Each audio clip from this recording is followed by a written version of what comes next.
Hi guys, welcome back to the web. In today's segment, we're going to focus on a very deep topic, and I'm able to relate to some of these questions as I ask myself. The question is, what does it mean to be a man? That's the question itself. The topic that's going to really captivate and put in some more facts or some thoughts or deep insight is, what does it mean to be a man in today's world? So when I ask myself the first question as a man, what it is like to be a man, it's a deep topic. It's a simple question, as what the article says, but it's a deeper topic. So I'm gonna dive into it. I'm not gonna make it like a podcast. I'm gonna do it as quickly as possible and get to the point as to what the insight of this article says. So there's a lot of men that you can ask that question, but only a few can get to the root of the question itself. I do agree with the article. I already read through most of it, not all. I've read through the important parts of it. So I do agree with it. My definition of a man is someone who is capable of handling today's society in almost every aspect and to ask for help if he needs it. So, I'm not perfect. Nobody is, or no one is perfect. So, I'm going to dive into it because it means a lot to me, because I'm able to relate as a man. What does it really mean to be a man? It's a simple question with a not so simple answer. There's a lot of talk about masculinity these days. Is it toxic? Is it healthy? Is it both? What is masculinity in the first place? Everybody seems to have an opinion. And as the saying goes, too many cooks spoil the broth. Men are caught in the middle, not knowing what to think. The problem is, most arguments focus only on the manifestation of masculinity. Men are aggressive. Men are emotionally distant. Men suppress women. Men drop sexist comments. Boys should be raised without violence. Very few ask where masculinity comes from and what it actually means to be a man. Although that is the burning question most men ultimately end up with. With his book, Manhood in the Making, David D. Gilmour has set out to find an answer. It's one of the few comprehensive and cross-cultural studies done on the subject. He examined cultures all across the globe to discuss what it means to be a man. What he found was that there are some universal principles that are core to every man. Here's the thing, guys.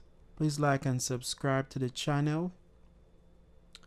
Like and subscribe. It'll really help me out and the YouTube algorithm.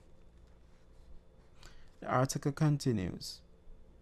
Do you feel like you don't know what it means to be a man in today's world? Are you confused by all the talk about toxic and healthy masculinity? Have you asked yourself what makes a man a man?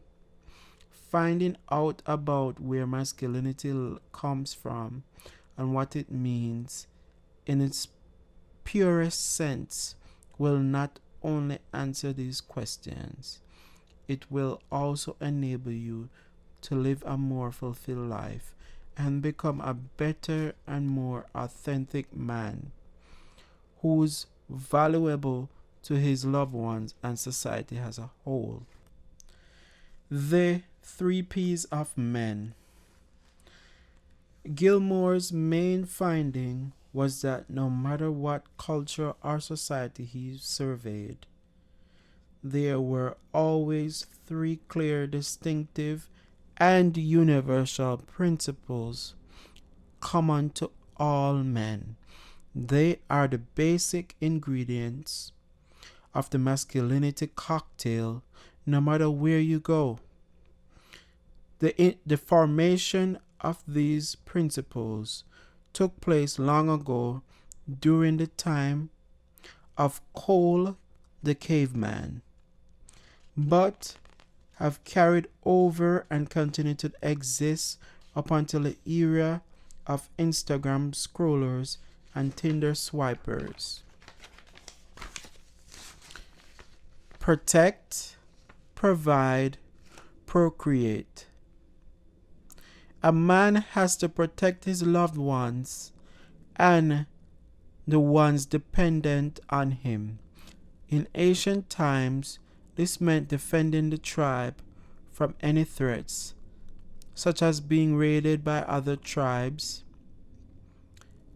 When you provide, not only was it the man's duty to protect the tribe, but also to provide. In hunter-gatherer societies, women foraged reliable food sources like plants, while it was the men's job to hunt down big and dangerous but energy-dense prey. Procreate.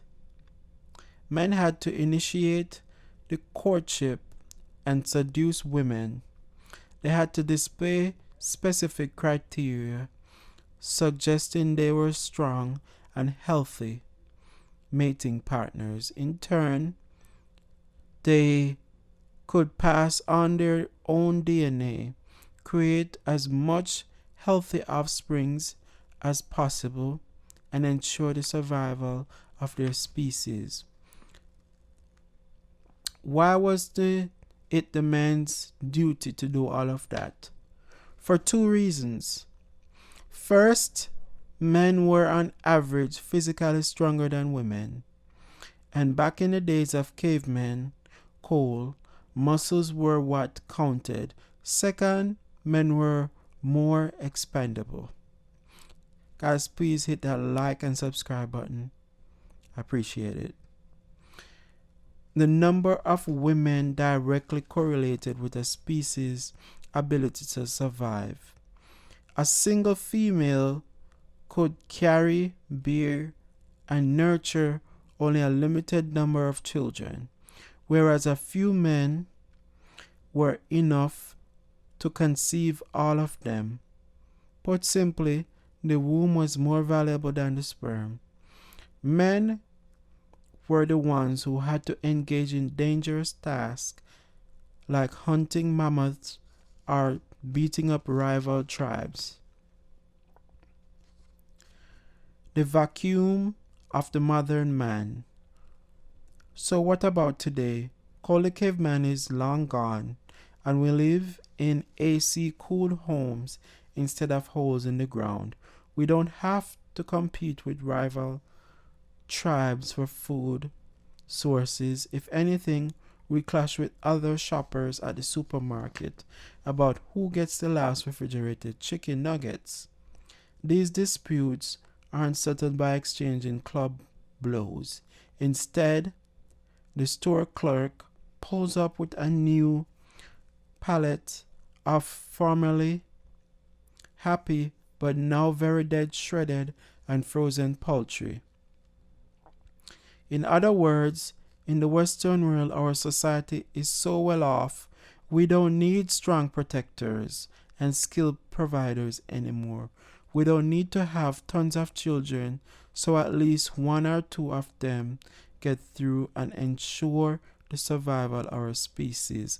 Guys, please let that sink in. Please let it sink in.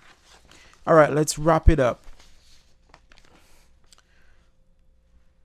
We have come a long way since caveman Cole roamed plains over in snow and hunted woolly mammoths to feed his tribe.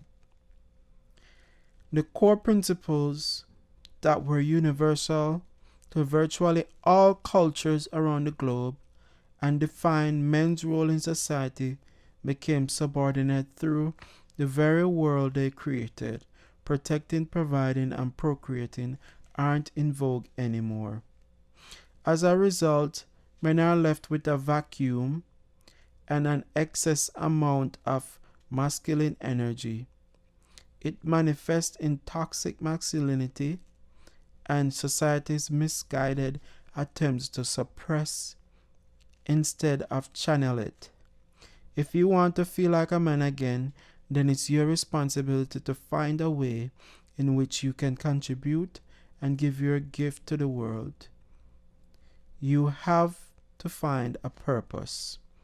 Only then will you feel useful again and like your existence makes a difference. You will have something greater to strive and to get out of bed for every morning. Only then will you feel like a man. Can you create your dream life and become the best version of your true self? That was a mouthful, and it's the truth. I like what it says. Become the best version of your true self. Guys, you can find this link down below in the description to read the full article yourself. It comes from themedium.com. Thank you guys for listening. Hopefully it was helpful and informative. I'll see you in the next one.